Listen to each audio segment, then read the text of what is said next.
What's up, people? I'm in Brazil, Sao Paulo, and I'm trying to move out of this place today because this neighborhood is shit. So I was thinking this is gonna be my hunker down location, but this neighborhood is like full of homeless people. I walked around the first night I got here and I saw some human shit just sitting on the sidewalk. Not feeling safe, not feeling good. Gonna get the fuck out of here today. So 1, I booked a new Airbnb. 2, I gotta get packed up. 3, I'm gonna have lunch because restaurants just opened up in Sao Paulo. And 4, I'm gonna meet up with this cute fan and not smoke weed. We're not gonna smoke weed. I haven't smoked weed in it's been a full year. The last time was when I watched Once Upon a Time in Hollywood, the Brad Pitt Leo DiCaprio movie, for the second time in the theater. It was fucking amazing. Yeah, I'm not gonna do that because that would be against local regulations. I'm not gonna smoke weed tonight. Not gonna happen. 0. No weed tonight. Good thing I'm telling you this, right? Okay, people, stick with me. This should be a fun day.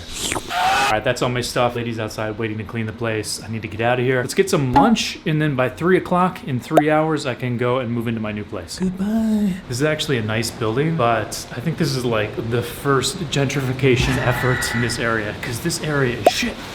Look at this.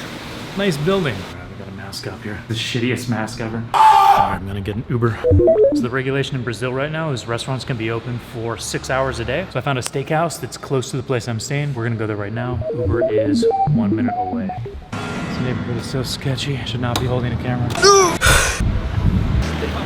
The way it works is you have to download like the app and then you have to like order food for some reason. I think the reason for the app is so you don't spread germs. Honestly, I kind of just want to get COVID. I'd rather just get it so I can do a proper quarantine, like so I can properly lock myself down, get over it, not infect anybody, than like have this sword hanging over me the whole time of like, do I have it? Do I not have it? Do I need to quarantine? Do I not? Nice. A meal in a restaurant.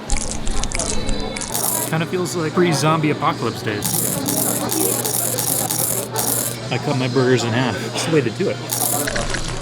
Didn't want to like film walking out of the restaurant and to the hotel, etc. So here we are. I got this place for 3 nights only because I'm trying to get a different place for like a month on Airbnb, but the people are not being responsive. There's like 2 properties that I'm going back and forth on. This one is actually not that bad though. Kind of small, but it's in like a hotel basically. Feels kind of nice. I don't know. I'm kind of tired, and it turns out the girl who I was not going to smoke weed with, no smoking weed, she's not available today. Probably going to meet up tomorrow. In which case, what am I doing today? I guess I'm going to work on a spreadsheet. Actually very excited to work on this spreadsheet. I was working on a spreadsheet this morning too. It was a lot of fun. It might look like I'm being sarcastic. I'm not. I love spreadsheets. There's no human shit on the streets. This is like the nicest area of the entire city from what I understand. I'm kind of a spoiled piece of shit, but you know, I think homeless people trigger me because I did not have a home for a while. AKA, I lived in my car in the US because I just got divorced and I was like, no more lease. I've got a car. I'm just gonna drive around the US and like explore, have fun, have a little adventure. And then I volunteered on organic farms for a while. I was around these sort of very hippie people, which is not that far removed from being homeless. Some of these organic farms I was at, we would dumpster dive. In this one place in Georgia, we got popcorn from the back of a movie theater so we could feed it to the chickens on the farm. In another place, we would just like get bagels and stuff. Inside of me, there's a piece of me that is really not ambitious, that kind of sees everything everybody's fucking doing, driving around. It's all vanity. It's all, you know, chasing after the wind. It's trying to be happy when happiness is really something you can cultivate without anything. You know, you want to have water, basic nutrients, shelter, you want to have some people that you can relate to, but on top of that, you know, like cars and fancy vacations and stuff like that, it's really not going to make you happy as effectively as you think it will. You'll get a little spike,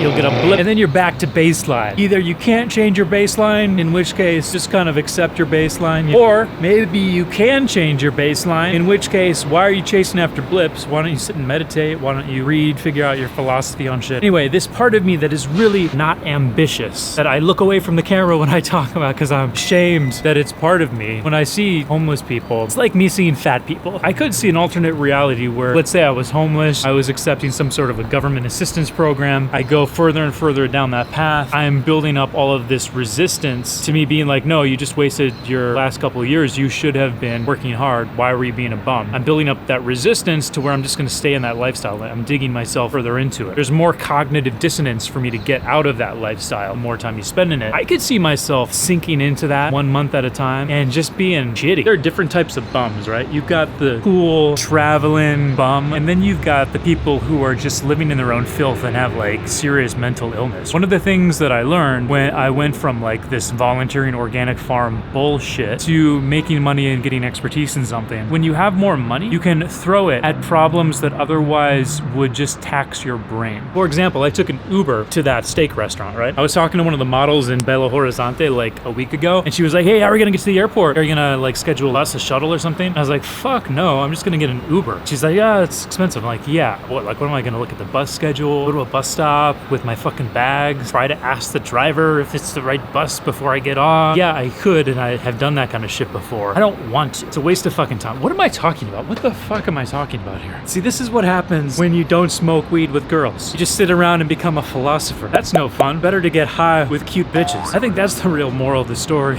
Surround yourself with cute bitches and drugs, and then you don't have to be a philosopher. End of story. I'm supposed to get this video to my vlog editor by the end of today, which means you're not gonna be able to watch me smoke not smoke weed with cute girl. I don't like that. Do you like that? You don't like that. Nobody likes this. It's the girl's fucking fault. Why don't we kill her? No, we don't kill girls. Better solution. I'm gonna send this footage to my vlog editor, and I'm gonna ask him politely if he can add a little more tomorrow after said not smoking weed session. Good solution? Good solution. Let's try this. If anything else interesting happens today that is vlog worthy, I will let you know. But I'm gonna make a prediction. Nothing vlog worthy. Probably a very boring spreadsheet day. Hey, what's going on? It's time to not smoke weed, finally, for real, because the girl also today canceled on me. So I haven't really done anything interesting today. I taught my virtual assistant how to block annoying people on Instagram. I worked on a spreadsheet, and I put my tour dates on my Instagram stories. Now, I also ate at a restaurant. That was cool. Not much going on. So moral of the story is there's not even a story, so there's no moral for sure. I'm gonna watch that TV show Alone I've been hearing about. Season 1, episode 1. Give it a try. That's what I'm doing anyway. I'm here in Sao Paulo until Argentina opens up the fucking, travel quarantine ban. And I am actually gonna stay in this apartment for a month. I extended it. So I'll be chilling out here in Sao Paulo. Have a good one and see you next week.